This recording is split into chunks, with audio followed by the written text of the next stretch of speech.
What's going on, guys? NealGuides here. Welcome back to another video. In today's video, we're going to go over the 4-3-2-1. In my opinion, an attacking formation. A one to use for, let's say, for example, you're losing or you're drawing and you want to get a goal. It's quite a stable attacking formation. I think it will be very good in the game. The main thing I have about this formation is the way it's laid out. You know, you have your left forward and your right forward. The only thing I don't like about the 4-2-3-1 is, number one, I don't think, in my opinion, it's attacking enough if you're not too much of a manual player. But I think number two, I think the most important thing is sometimes your cams drift a bit too wide. I think with the left forward and right forward, you kind of have the right amount of space where the left forward and right forward, they occupy wing positions, but in the final third, they come inside and they kind of go in between the gaps. So I think for me, that's very, very important. You almost got three attackers versus your opponent's two centre backs.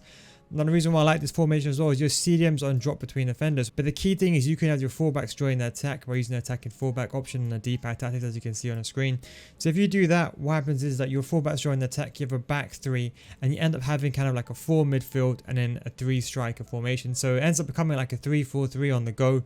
So I think it's really, really good that way, so you can change up anytime mid-game.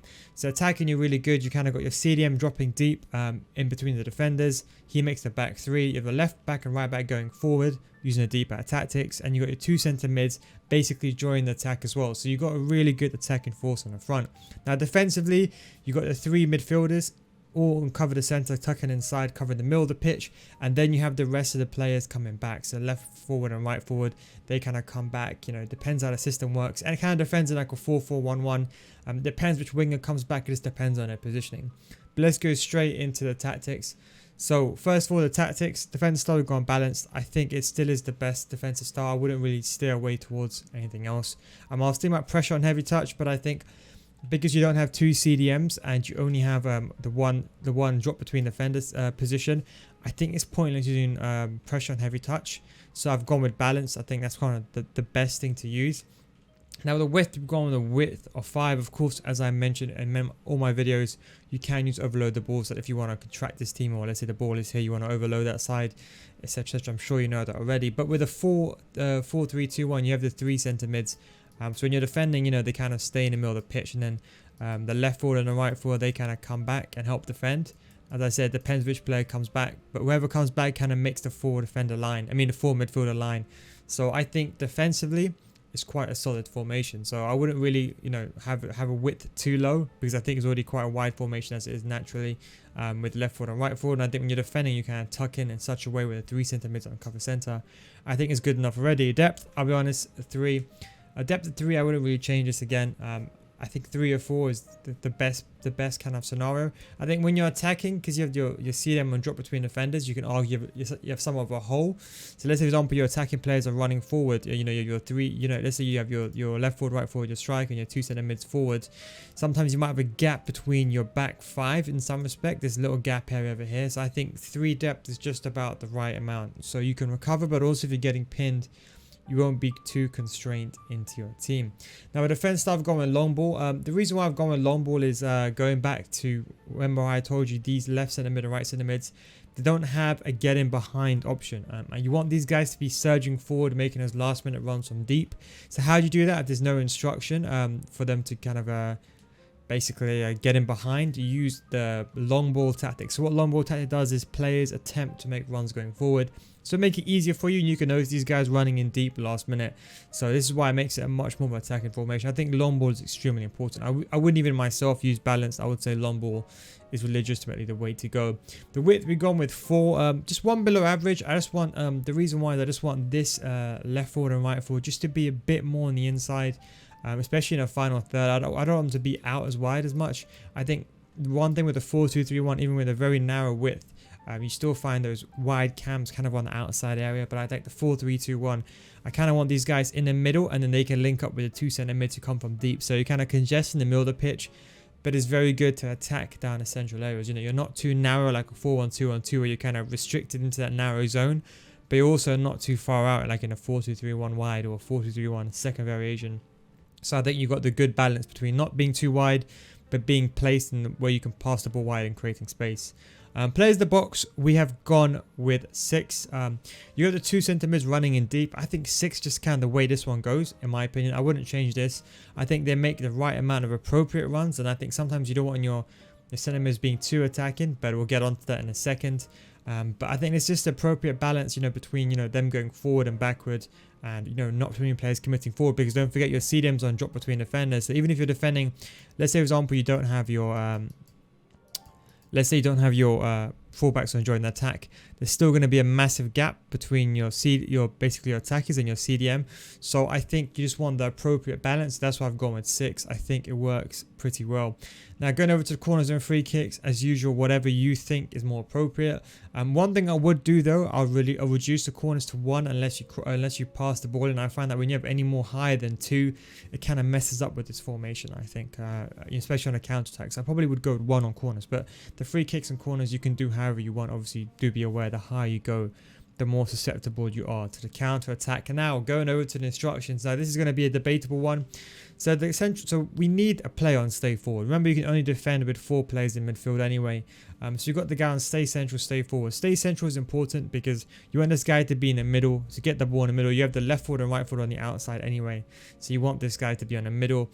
In terms of the left winger and right winger, we have them on just come back on defense. Now the whole idea is this guy stays in the middle, stays forward. We don't want him to be getting in behind because everyone's parking the bus now. But we want these guys to basically come back on the fence. As I said, one of these players, I don't know who would be. It depends on the situation. So let's say, for example, this guy's far forward, then this guy will come back in time. So it depends. It kind of makes a midfield 4, but it's quite a central midfield 4. So it kind of defends like a 4-4-1-1, the other one kind of drops inside, kind of like on the inside. It's kind of hard to explain, you'll see in game, but defensively it's quite solid. But we just want these guys to both come back. This way, you can cover the wing positions because we don't have cover wing on any of these players. One thing I would say as well, don't put these guys on any instruction. I think basically balance is the best, and stay with support runs. I think drift wide, there's no point using this formation if you're going to use drift wide. Stay central, I think they're too compact and too towards the middle. So I think, in my opinion, you can use either stay central, but I think balance is the best. Let AI make the decisions for you. I think in attack you want to be very unpredictable, so let AI be unpredictable and you should be fine. Now for the CDM, you have a drop between defenders, cover center. You can put this at the edge of the box, but they're going to be dropped between defenders anyway, so it doesn't make a difference. But this is the kind of guy that sits back. So let's say don't forget, everyone always confuses a drop between defenders. This is not when you're defending, this is when you're attacking. So when you're attacking, this is an attacking option. He kind of plays like a Busquets type role. So how Busquets in real life kind of drops in deep. So don't forget, it's only when you're attacking. So he kind of drops inside. And the good thing with this is if your fullbacks do join the attack, as I mentioned earlier, you can activate this using the D-pad tactics. You kind of have your defensive back 3 in place. And you got your fullbacks on the attack for support. So this way you can overload your opponent. But also what this means is that when you're defending, you're still going to have like almost a back 3 in place. Your CDM just in front of your back 2. So I think that's kind of very good for stability. So that's kind of the reason why I went with drop between defenders. And you haven't really got a CDM. And I think there's no point having 3 centre mids. It becomes a bit too attacking, especially with the way it's laid out. So drop between defenders is the way to go. The left centre mid and the right centre mid are unbalanced. Now this is one of the most important things. I wouldn't put them on free roam. I would put them on balanced, and I'll leave them on get into the box on balance as well. This kind of ties in again with the players in the box on 6. They'll make the most appropriate runs. The most important thing here is work rates. Now, on a very few formations, most tactics they have instructions. Now, generally speaking, when you apply an instruction on the player, it doesn't matter about the work rate too much. They're still going to adhere to that instruction. So even if you've got someone high-low, you're asking to drop between defenders, he will still drop between the defenders, but he might be a bit more advanced when he's dropping in, if that makes sense. So he might be a bit more further ahead. But the most important thing is because these left centre mid and right centre mid are balanced, they don't have an instructions. They're not always going to stay back while attacking. They're not always going to get forward. So you need to have good work rates. So I think a good combination, in my opinion, is a high medium and a high high. I think that works well. Or medium medium and a high high also works well. Or medium high and a high medium. That's kind of what I think works the best for me. I think those combinations I think are pretty good. If you can't find a combination, let's say for example you don't have the work rate, so what I would suggest is whoever is the most attacking, put this guy on stay back, and whoever is the most whoever's the most defending, put this on stay back. Let's say someone like, I don't know, someone like Ndidi, or let's say someone like De Jong, for example, on stay back while attacking. And then put this guy on get forward. So let's say, for example, you have like a centre mid, or let's say you're even like someone like Lucas or Ben Yedder playing in centre mid for some reason. You can put them on get forward. But I would recommend trying these both on balance first. balance. So these guys make the runs on their kind of own, and then you can kind of basically change it if you do find it's a difference. But yeah, that's the most important thing. Try them on balance first. If they still don't work, or you find it's a bit too attacking for you, maybe just reduce the most defensive person to stay back while attacking. But in my opinion, it's always good to have that drop between defenders guy anyway. Two center backs obviously on stay back while attacking, no difference there. The left back and right back on overlap. Just as a reminder, everyone keeps getting this confused as well. Overlap doesn't mean they're going to be making runs forward. It just means that their run type is going to be defined as overlap. Inverted means, of course, they would go on the inside. Now, you don't want them to go on the inside, you want them to go around the wide areas. Now, what this is going to do is going to push these players more inwards, so it's really good. So let's say, for example, you're losing, or let's say you want to get a goal, just activate the D-pad tactics. Press down on the so you press up on the D-pad, then you press left, so up and then left. You're going to bring up the attacking pane, and then fullbacks, attacking fullbacks, or it's going to be called fullbacks during attack. This is going to override this, even though this is on stay back while attacking. If you activate the D-pad tactics, they're going to override the normal instructions.